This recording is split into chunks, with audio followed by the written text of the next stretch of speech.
everyone. Today I'm teaching you how to make fried bannock, and I'm teaching you how to make it perfect every single time.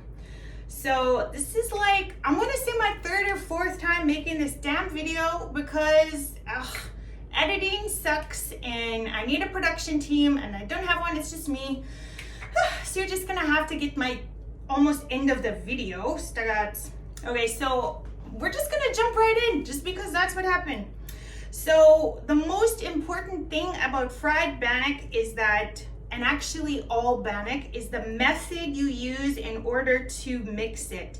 So I'm gonna show you, you can see right here, I have a little bit of the wet ingredients in the dry, and what happens here, and this is the most important part, is that you are slowly mixing it in. So at the beginning of my video that got ruined, I just had a little tiny cavern in the middle and I poured a little bit in, and I mixed in the flour really slowly until it formed almost like a ball of dough, like it's pretty gelatinous and and that sort of thing. And then once I had that ball, then I continued pouring in more of the liquid and then again stirred it up. So now, again, it's like slowly becoming another ball of dough here. You can see that.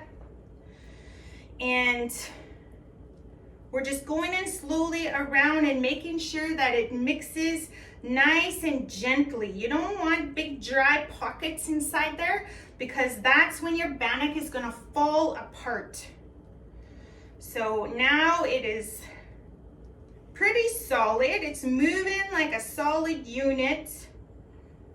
And so I can probably add in a bit of liquid because now my dough is almost ready, but I still have some liquid. So I'm just gonna add some more liquid in there. Now, because you're gonna have your dry ingredients separate from your wet ingredients. When you have your wet ingredients, and I'm gonna post the recipe, make sure you keep a whisk in there or you keep a fork just to stir it up, because otherwise the egg is gonna separate, and by the time you get to the end part here, it's just gonna be a big giant glug of egg. It's gonna be gross. That's why I always do this, to keep it stirring throughout as I'm pouring it. So now this is the last of my liquid going in, and I probably stirred and poured maybe about three or four different times. So be patient. And we're gonna keep mixing that in. Now, some things that I wanted to share with you. You can see my pot. I have some grease in there. I use Crisco. Make sure you use one that has a good flavor. Don't use like just canola oil. You're gonna taste it. It's gonna be yucky. Don't do that. Or you could try, like I have a tender flake one. I'm gonna try that one. I never use that one. I mostly just use Crisco, but it's a really good flavor. So that's what I do. And I have it set on like a low medium. On my stove it goes up to 8, and I have it on number 3. So if you have it on number 3 or low medium, whatever's right in between low and medium, that's the perfect setting. You don't want to have it higher than that, or else you're going to scorch your bannock. And if you set it right away before you start assembling your ingredients, then it'll be a nice temperature by the time you're ready to put your bannock in. Now, some things to consider. Oh, please use the recipe exactly as it is, as I share it, because this bannock recipe is like 20 years old. I perfected it 20 years ago, and I still love it. Every single time my bannock is exactly the same. It's perfect. And so you can change some of those ingredients later if you're like, maybe you're allergic to egg, or you don't like milk, or you want to change some of that kind of stuff, then that's fine. But try it the way it is first.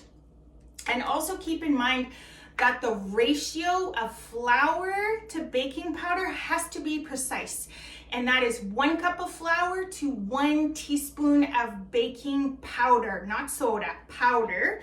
And then that's gonna give you the rising power you want, but it's not gonna taste like baking powder. Because sometimes when people don't use enough, and that's when they're like, oh, I measured this and I just dump it and listen to my ancestors, then their bannock doesn't always turn out. This one is gonna be perfect every time, but you have to follow that. That's probably the basic recipe requirement. And of course, you know, the liquid to dry ingredients needs to be about exactly the same. So in this recipe, you probably won't have really any flour left over. You know, if you do, it'll be just a tiny amount, and that's how I like it to be, because I don't like to waste anything. Like, I'm Cree, and it's like hard for me to waste anything. That's why we have 300 bags under the kitchen sink, and that's why we have like junk drawers full of all kinds of everything stupid, because we don't want to, you know, throw anything out. All right, so this one is it's almost totally mixed. Pretty soon we're gonna get a little bit gross. We're gonna get our fingers in there. But this one is looking fantastic. Let's move over here.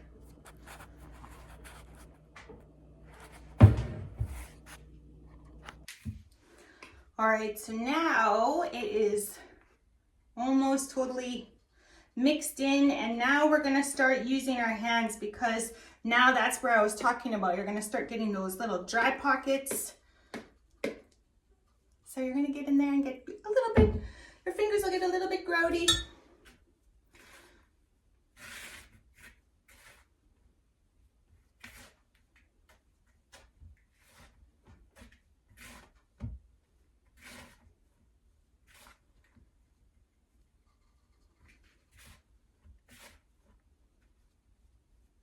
So this part, when we're kind of mixing it together, I'm running out of space here in my kitchen. We're just gonna gently kind of flip it over, okay? So it's gonna be really soft. It's gonna be also, you'll feel where it's a little bit wet and sticky, and you'll just wanna have flour on those parts. But I like to do this just to gently bring in that flour and not force it. Now, you'll notice on this recipe that there's a little bit of oil, even though it's fried bannock. We're gonna have a little bit of oil in this recipe because it's gonna help it in this stage to be a little bit more pliable, and you're not gonna have as much. You'll notice it's much stickier bannock if you skip that, if you pull out the oil from that recipe. So I like to keep a little bit. It's like 1 tablespoon of oil, and then I know we're gonna dunk it in oil. It's more oil, but really it's gonna make a difference for the mixture part. So now we're gonna just pick it up kind of like a ball of pizza, and we're just gonna gently kind of roll it together, and you'll start to feel where it's starting to be a little bit sticky. Then we're just gonna drop it in, pick up some more of the flour. And this stage is where, you know, and this is where people will be kneading it in the bowl. I don't like to knead it. I like my bannock to be really super soft. And I find that if you knead it, you know, sometimes, I don't know if it's applying too much pressure, it's like forcing the flour, that sometimes your bannock will end up too hard. And so I like it really soft. So I find that just doing it like this really makes a difference. And this is part 2 of that method. That first part of that method that I was talking about was the whole stirring it in very slowly. And that method is not my invention. It came from like a magazine my friend had shared with me. And I was like an indigenous chef, and his name was like Dickie or Ducky or something. And, you know, at that time I was trying real hard to learn how to make good bannock, and I thought, you know, what the heck, I'll try a different method. And oh my gosh, it's been the method I've used for 20 years. It's really perfect. So now it's pretty solid. It's almost ready to cut into pieces. Oh, I was talking, okay. So whenever I talk about bannock, when I used to be a teacher, I would talk with my students and I would tell them that it was like a colonizer's food, and the kids would always get mad at me, like real offended, like, we've been making bannock for 500 years, how can that be? But it really is. You know, my mom, she had worked for the Office of the Treaty Commissioner. My mom, Ida, hi Ida, everybody say hi, Ida Iron, that's my mom. And when she did her research, you know, they went around to communities, they went and they talked to lots of elders, and the elders said that, you know, Bannock came to us because it was a time when people were starving and they were outside of forts and they were starving, and I guess the government didn't really know what to do with these people and would just give them these rations of flour and taught them how to make bannock. And if you think about it, like the word Bannock is like a Scottish word. Like there's a town in Scotland, and I think it's Scotland, and it has, a town called Bannock. Like this is not a Canadian or an indigenous kind of food that's traditional to us. And really, if you think about it, like let's think about the ingredients that are in Bannock. And I would say that to my students. I would say, let's think about what is native to Canada. Like before there were settlers, did we have flour? And they would be like, no. Did we have, well, we had eggs, milk. Did we have milk? No, we didn't. And then did we have, like grease? Yeah, maybe we had grease and water, but you can't make a bannock from grease and water, right? You just have greasy water, that's gross. And so that's where I would say, okay, this is a food that is not, native to us in Canada. And so, it was definitely something that was made to fill your belly. And of course, we all know it's not a healthy food, right? Like, especially if there's a lot of diabetes in my family. Everybody, all the adults almost have diabetes. And so we have to be real mindful of it, which is why also I don't mind sharing a video about how to make bannock, because it's not a sacred recipe to me. And anybody who wants to learn, more power to you. I love cooking. And if you want to learn and you want to know how, then good for you, So this bannock, I think, is ready to go. I just need a little bit of flour, and then I'm going to roll it out. And so I usually will just take a little bit right from here and sprinkle it on a counter, a clean counter.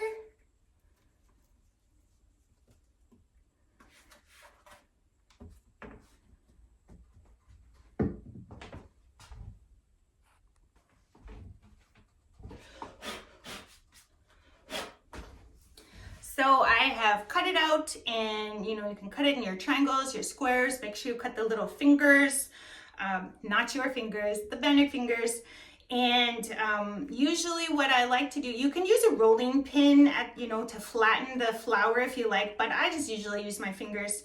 Don't make it too thick because it's gonna really rise up into the grease, you'll notice that. And so it's ready to go. One important thing that I like to consider is that when, I'm gonna put it in, right before I put it in, I usually blow to get the excess flour off, just because too much flour left in your grease is gonna cause it to burn, and so you don't want it to burn. So I have one in. We're gonna make sure we completely submerge that.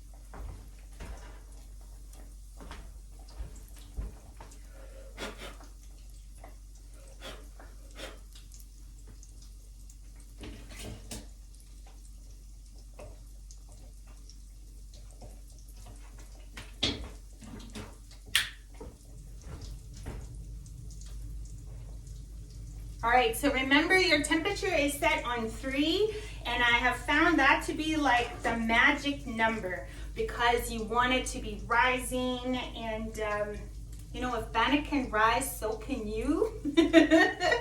That's the meme that I see out there. But it'll go a little bit slow, and that's good, because what you want it to do is, when it's cooking, you want it to cook nice and, all the way through. And if you rush it, then that's when you're gonna have it scorched on the outside, that real dark bannock, and it'll be gluey because it's not cooked all the way through.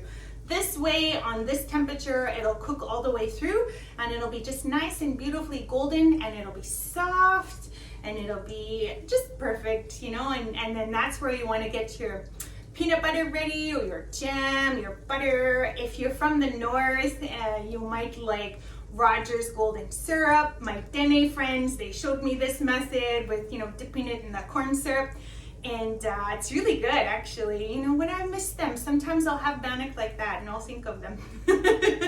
But then I know I also have to go see them, right? And we have to share Bannock together.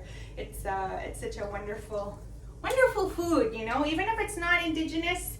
I know how important it is that, people love to make Bannock with their food, and of course, why not, So we'll do another video next time. I want to do an oven Bannock, and I also want to do buns down the road. I think, again, with those ones, it's methods, and then I find that if you have a proven method, then you're going to have success every single time with your Bannock, every single time with your buns. And so that's why I wanted to show you. And again, like I said, this is a recipe that I've used for 20 years. And I actually made Bannock for a boyfriend who was like, you know what? This one has I can taste the sugar. I think there's too much sugar. But take a look around. Where is he? That's right. That's what happens. He got axed. You can't talk about my Bannock like that. I will cut you out of my life. I don't need that kind of negativity. So he's gone. Now I'm single.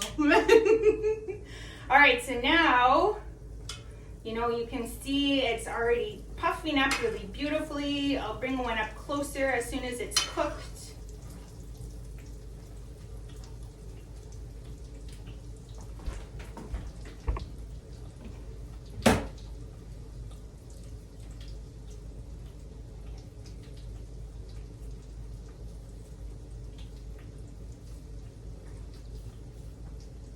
And then you can have your bowl and you can line it with paper towel. If you're gonna make Indian tacos, then all you have to do is change the shape. So, what you can see here is, I just cut it into strips, and so I ended up with triangles. Of course, you cut in the middle, the little fingers to help the dough cook through a little bit easier. But if you were gonna do, for instance, Indian tacos, then you would just simply have a round shape, right? So you would just want to make sure your Bannock is a nice round shape. And even with that, with an Indian taco, I wouldn't make it too thick because, when you're rolling out your dough, because it puffs up really, really high. And if you think, I want a nice thick Indian taco, then it's gonna be like a monster taco and it's gonna be too big. And so, you'll just want to be mindful of that it'll puff up and they'll be really soft. You maybe won't even need a fork. You maybe won't even need a knife. You can just kind of use your fork. And so this will be very, very soft Bannock. You'll notice that. And even with the oven Bannock, when I make that with you, that'll be really soft Bannock. I don't like hard Bannock, and so I'm real fussy, and that's why I'm showing you, bringing you in my kitchen, showing you the methods, the things that are proven, because I've been doing this a long time. I know not as long as your cookum, and your cookum makes amazing Bannock, and she probably gets pissed off when you do it wrong and you don't listen, and I'll be the same way, just kidding. But you know what, this method will work, it'll work for you. All right, so this Bannock is almost ready. I'll bring you one that's real close up and you can see. So there, look at how beautiful and thick that one is. I'm gonna cook it a little bit longer. I like it to be a little bit more golden. And then I'll have a couple rounds because I have a few more that I gotta cook. And that's essentially how to make fried Bannock. So, try that out, practice that. I'm gonna go clean up because, I'm disgusting. My fingers are so gross. But that's how you make Bannock, and I hope you have success. Let me know. We're gonna keep on cooking, and yeah. I really enjoyed this, and I hope you have a wonderful time cooking. I know if you follow this recipe, you will be successful. So I'm excited that you'll be out there. Share this recipe, share it with other people.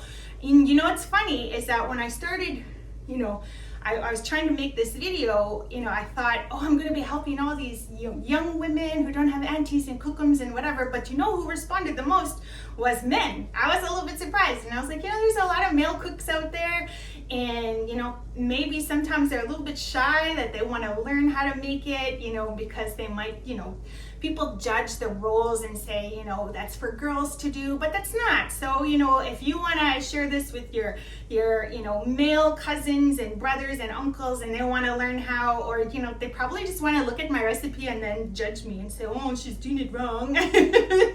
Whatever, everybody's competitive.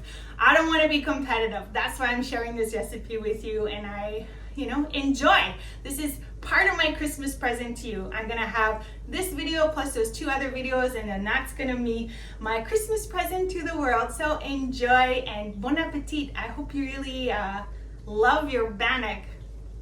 Bye.